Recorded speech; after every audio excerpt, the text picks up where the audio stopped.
ഹരി ഓം. ഇന്ന് ശ്രീമന്നാരായണം 85-ാം ദശകമാണ് വിവരിക്കാൻ പോകുന്നത്. 1 മുതൽ 11 വരെയുള്ള ശ്ലോകങ്ങൾ വായിക്കാം. ജരാസന്ധവധവും ശിശുപാലവധവും. ഒന്നാമത്തെ ശ്ലോകം. തതോ മഗധഭൂഭൃത ചിരനിരോധസംക്ലേശിതം ശതാഷ്ടകയുതായുതദ്വിതയമീശ ഭൂമിഭൃതാം അനാഥശരണായ തേ കമപി പൂരുഷം പ്രാഹിണോദയാചത സമാഗധക്ഷപണമേവ കിം ഭൂയസ. അർത്ഥം: തതഃ മഗധഭൂഭൃത ചിരനിരോധസംക്ലേശിതം. പിന്നെ ഒരിക്കൽ മഗധാധിപനായ ജരാസന്ധൻ പിടിച്ചുകൊണ്ടുവന്ന് ബന്ധനത്തിൽ വെച്ച് ഏറെക്കാലമായി നന്നേ കഷ്ടപ്പെടുത്തിയിരുന്ന ഭൂമിഭൃതാം ശതാഷ്ടകയുതായുതദ്വിതയം 20,800 രാജാക്കന്മാർ ഈശ അല്ലയോ സർവശക്ത അനാഥശരണായ തേ കമപി പൂരുഷം പ്രാഹിണോത്. ആരുമില്ലാത്തവർക്കെല്ലാം താങ്ങും തണലുമായുള്ള അങ്ങയുടെ അടുത്തേക്ക് ഒരാളെ ദൂതനായിട്ട് അയച്ചു. ഭൂയസാക്കിം എന്തിനധികം സഹ മാഗധക്ഷപണമേവ അയാചത. ആ ദൂതൻ ജരാസന്ധന് അറുതി വരുത്തണമെന്ന് തന്നെ അങ്ങയോട് അപേക്ഷിച്ചു. രണ്ടാമത്തെ ശ്ലോകം. യിയാസുരഭിമാഗധം തതനു നാരദോദീരിതാത് യുധിഷ്ഠിരമഖോദ്യമാദുഭയകാര്യ പര്യാകുല വിരുദ്ധജൈനോധ്വരാദുഭയസിദ്ധിരിത്യുദ്ധവേ ശശംസുഷി നിജൈഃ സമം പുരമിയേഥ യൗധിഷ്ഠിരീ. അർത്ഥം: അഭിമാഗധം യിയാസുഹു. ജരാസന്ധൻ്റെ നേരെ പടകൂട്ടി പുറപ്പെടുവാനുദ്ദേശിച്ച് അവിടുന്ന് തതനു നാരദോദീരിതാത് യുധിഷ്ഠിരമഖോദ്യമാത് ഉഭയകാര്യ പര്യാകുലഃ. ആ ഇടയ്ക്കു തന്നെ ധർമ്മപുത്രർ രാജസൂയത്തിന് ഒരുങ്ങിയിരിക്കുന്നു എന്ന് നാരദൻ വന്നു പറയുകയാൽ 2 കർത്തവ്യങ്ങളിൽ ഏതാദ്യം വേണം എന്ന് തീർപ്പു വരുത്താത്തവനായി തീർന്നു. എങ്കിലും വിരുദ്ധജൈനഃ അധ്വരാത് ഉഭയസിദ്ധിഃ ഇതി ഉദ്ധവേ ശശംസുഷി സതി. ഈ രാജസൂയം പ്രതിപക്ഷത്തെയെല്ലാം തൻ കീഴിലാക്കിയിട്ട് ചെയ്യേണ്ടതാകയാൽ രണ്ടും ഒന്നിച്ചു സാധിക്കാം എന്നിങ്ങനെ ഉദ്ധവർ അഭിപ്രായപ്പെട്ടപ്പോൾ നിജൈഹി സമം തന്നെ സംബന്ധിച്ചവരോടെല്ലാം ചേർന്ന് അവിടുന്ന് യൗധിഷ്ഠിരീം പുരം ഇയേഥ യുധിഷ്ഠിര രാജധാനിയിലേക്ക് ഇന്ദ്രപ്രസ്ഥത്തിലേക്ക് എഴുന്നള്ളി. മൂന്നാമത്തെ ശ്ലോകം. അശേഷദയിതായുതേ ത്വയി സമാഗതേ ധർമ്മജോ വിജിത്യ സഹജൈർമഹീം ഭവദപാംഗസംവർദ്ധിതൈ ശ്രിയം നിരുപമാം വഹന്നഹഃ ഭക്തദാസായിതം ഭവന്തമയി മാഗധേ പ്രഹിതവാൻ സ ഭീമാർജുനം. അർത്ഥം: ഭവതപാംഗസംവർദ്ധിതൈഃ സഹജൈഃ. അവിടുത്തെ കടാക്ഷത്താൽ വേണ്ടിടത്തോളം ഉദാത്തന്മാരായിട്ടുള്ള അനുജന്മാരെ കൊണ്ട് മഹീം വിജിത്യ ദിഗ്വിജയം നടത്തിയിട്ട് അഹഹ നിരുപമാം ശ്രിയം വഹൻ ധർമ്മജഃ ആശ്ചര്യം എതിരറ്റ രാജശ്രീയെയും സമ്പത്തിനെയും വഹിക്കുന്ന ധർമ്മപുത്രർ ത്വയി അങ്ങ് അശേഷദയിതായുതേ സമാഗതേ സതി എല്ലാ പത്നിമാരോടും കൂടി വന്നു ചേർന്നപ്പോൾ അയി അല്ലയോ ഭക്തദാസായിതം ഭവന്തം, ഭക്തജനത്തിനെല്ലാം ദാസനായും മാറുന്നവനെ അങ്ങയെ സഭീമാർജുനം, ഭീമാർജുനന്മാരോടുകൂടി മാഗധേ പ്രഹിതവാൻ, ജരാസന്ധൻ്റെ കാര്യത്തിൽ ചുമതലപ്പെടുത്തി അയച്ചു. 4-ാമത്തെ ശ്ലോകം. ഗിരിവ്രജപുരം ഗതാസ്തതനുദേവ യൂയം ത്രയോ യയാച സമരോത്സവം ദ്വിജമിഷേണ തം മാഗധം അപൂർണസുകൃതം ത്വമും പവനജേന സംഗ്രാമയൻ നിരീക്ഷ്യ സഹ ജിഷ്ണുനാ ത്വമപി രാജയുദ്ധ്വാ സ്ഥിത. അർത്ഥം: തതനു ദേവ, അതനുസരിച്ച് ദേവ, അതായത് യുധിഷ്ഠിരൻ പറഞ്ഞതനുസരിച്ച് ദേവ, യൂയം ത്രയ, നിങ്ങൾ 3 പേരും, ദ്വിജമിഷേണ ഗിരിവ്രജപുരം ഗതാഹ, ബ്രാഹ്മണരെന്ന വ്യാജേന ഗിരിവ്രജം എന്ന മഗധ രാജധാനിയിൽ ചെന്നിട്ട്, തം മാഗധം സമരോത്സവം യയാച്ച, ആ മഗധാധിപനോട് ദ്വന്ദ്വയുദ്ധമാകുന്ന ഉത്സവമാണ് ആവശ്യപ്പെട്ടത്. ത്വമപി അപൂർണസുഹൃതം അമും തു പവനജേന സംഗ്രാമയൻ, അവിടുന്നാകട്ടെ പുണ്യത്തിന് തികവില്ലാത്ത ജരാസന്ധനെ ഭീമസേനനുമായി യുദ്ധത്തിനിറക്കി വിട്ടിട്ട് ജിഷ്ണുനാ സഹ രാജയുദ്ധ്വാ നിരീക്ഷ്യസ്ഥിതഃ, അർജുനനോടുകൂടി രാജയുദ്ധം നോക്കിക്കണ്ടുകൊണ്ടിരിക്കുക മാത്രം ചെയ്തു. 5-ാമത്തെ ശ്ലോകം. അശാന്തസമരോദ്ധതം വിടപപാടനാ സംജ്ഞയാ നിപാത്യ ജരസസുതം പവനജേന നിഷ്പാടിതം വിമുച്യ നൃപതീന്മുതാ സമനുഗൃഹ്യ ഭക്തിം പരാം ദിദേശിഥ ഗതസ്പൃഹാനപി ച ധർമ്മഗുപ്ത്യൈ ഭുവ.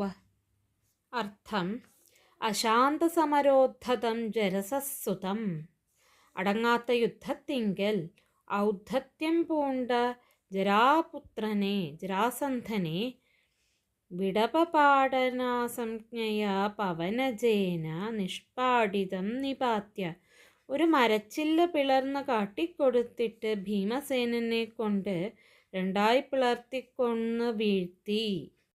നൃപതീൻ വിമുച്യ മുദാ സമനുഗൃഹ്യ പരാം ഭക്തിം ദിദേശിഥ, എന്നിട്ട് ചിരനിരുദ്ധന്മാരായ രാജാക്കന്മാരെയെല്ലാം ബന്ധനവിമുക്തരാക്കി സന്തോഷത്തോടെ അവരെയെല്ലാം അസലായി അനുഗ്രഹിച്ച് പരമഭക്തിയെ നൽകി.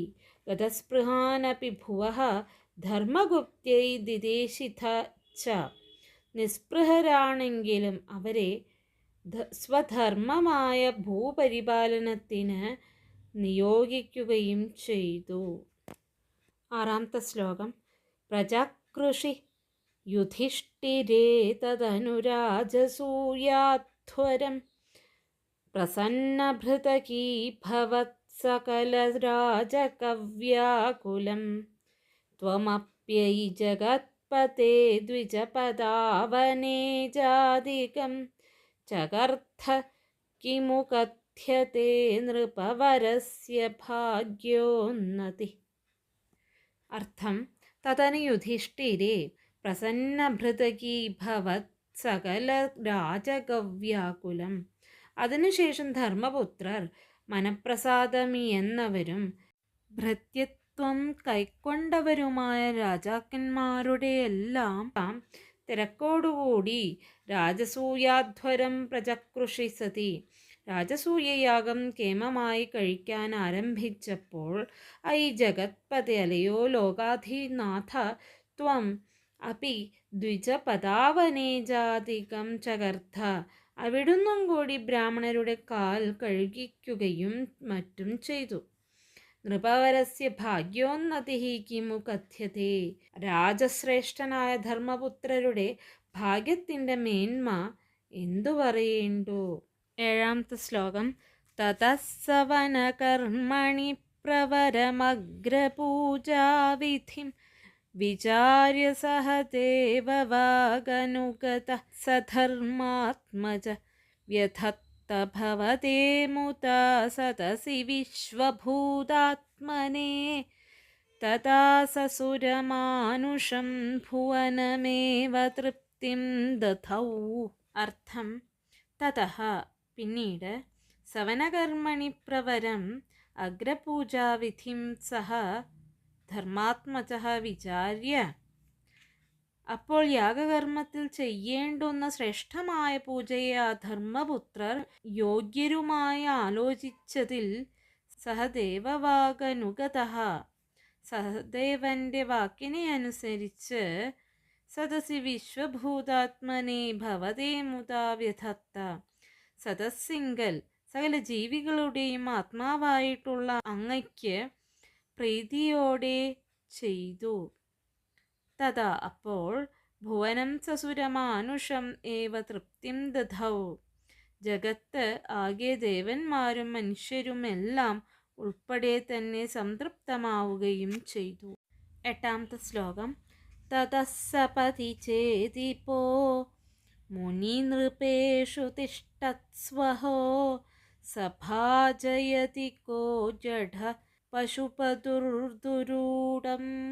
വടും ഇതി ത്വയി സദുർവചോ വിതതിമുദ്വമന്നാസനാദ് ഉദാപതതുദായുധ സമപതന്നമും പാണ്ഡവ. അർത്ഥം: തതഃ സപതി ചേതിപഃ, അപ്പോൾ പെട്ടെന്ന് ശിശുപാലൻ, അഹോ ആശ്ചര്യം, മുനിനൃപേഷു തിഷ്ടസു സത്സു, എത്രയോ മഹർഷിമാരും എത്രയോ രാജാക്കന്മാരും നിൽക്കെ പശുപദുർദുരൂഢം വടും കഹ ജടഃ സഭാജയതി, ഇടയനും ദുരാചാരനുമായ ഒരു ചെറുക്കനെ ഏതൊരു കൊള്ളരുതാത്തവനാണ് പൂജിക്കുക. ഇതി ത്വയി സുദുർവചോ വിതതിം ഉദ്വമൻ, എന്നും മറ്റുമായ അങ്ങയുടെ പേരിൽ കണക്കറ്റ വിധം കടുത്ത ശകാരവാക്കുകൾ മേൽക്കുമേൽ ഉതിർത്തുകൊണ്ട് തുപ്പിക്കൊണ്ട് ഉദായുധ ആസനാദ് ഉദാപതത്, ആയുധവുമേന്തി ഇരിപ്പിടത്തിൽ നിന്നെഴുന്നേറ്റ് നേരെ ചാടി വന്നു. പാണ്ഡവാഹ അമും സമപതൻ, അപ്പോൾ പാണ്ഡവന്മാരെല്ലാവരും കൂടി ഇവന്റെ നേരെയും ചെന്നു.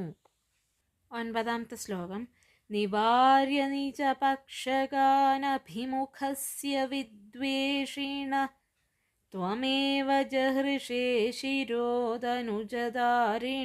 സ്വാരിണാ ജനുസ്ത്രിതയലബ്ധയാ സതതചിന്തയാ ശുദ്ധധീ ത്വയാ സ പരമേകതാമധൃത യോഗിനാം ദുർലഭാം. അർത്ഥം: നിജപക്ഷകാൻ നിവാര്യ, തൻ്റെ പക്ഷത്തിൽപ്പെട്ടവരെ എല്ലാം തടഞ്ഞു നിർത്തിയിട്ട് ത്വമേവ ധനുജധാരിണ സ്വാരിണ, അവിടുന്ന് തന്നെ അസുരന്മാരെ അരിഞ്ഞു തള്ളാറുള്ള തൻ്റെ ചക്രം കൊണ്ട് അഭിമുഖസ്യ വിദ്വേഷിണഃ ശിരഃ ജഹൃഷേ, നേരിട്ടു വന്ന ശത്രുവിൻ്റെ തല അറുത്തു. സഹ ആ ശിശുപാലനാകട്ടെ പരം ജനുസ്ത്രിതയലബ്ധയാ സതത ചിന്തയാ ശുദ്ധധീഹി സൻ, 3 ജന്മങ്ങളിലുമായി കിട്ടിയ നിരന്തര ചിന്തനത്താൽ ബുദ്ധി തെളിഞ്ഞ് പാപമകന്ന് യോഗിനാം ദുർലഭാം ത്വയാ പരമാം ഏകതാം അധൃത, യോഗികൾക്കു കൂടി കിട്ടാൻ ഞെരുക്കമായ അങ്ങയോടുള്ള ഏകീഭാവത്തെ സായുജ്യത്തെ കൈക്കൊണ്ടു. 10ാമത്തെ ശ്ലോകം. തതഃ സുമഹിതേ ത്വയാ ക്രതുവരേ നിരൂഢേ ജനോ യയൗ ജയതി ധർമ്മജോ ജയതി കൃഷ്ണ ഇത്യാലപൻ ഖലഃ സതു സുയോധനോ ധുതമനാ സപക്നശ്രിയാ മയാർപ്പിതസഭാമുഖേ സ്ഥലജലഭ്രമാദഭ്രമീത്. അർത്ഥം: തതഃ സുമഹിതേ ക്രതുവരേ ത്വയാ നിരൂഢേ സതി, പിന്നീട് അതിശ്രേഷ്ഠമായ രാജസൂയയാഗം അങ്ങയാൽ വേണ്ടതുപോലെ നടത്തിക്കപ്പെട്ടു. അപ്പോൾ ധർമ്മജഃ ജയതി കൃഷ്ണഃ ജയതി ഇതി ആലപൻ ജനഃ യയൗ. ധർമ്മപുത്രൻ ജയിക്കുന്നു, ശ്രീകൃഷ്ണൻ ജയിക്കുന്നു, ഇങ്ങനെ പറഞ്ഞുകൊണ്ട് ആളുകൾ മടങ്ങിപ്പോയി. ഖലഃ സഹ സുയോധനഃ തു സഭഗ്നശ്രിയാധുതമനാഃ.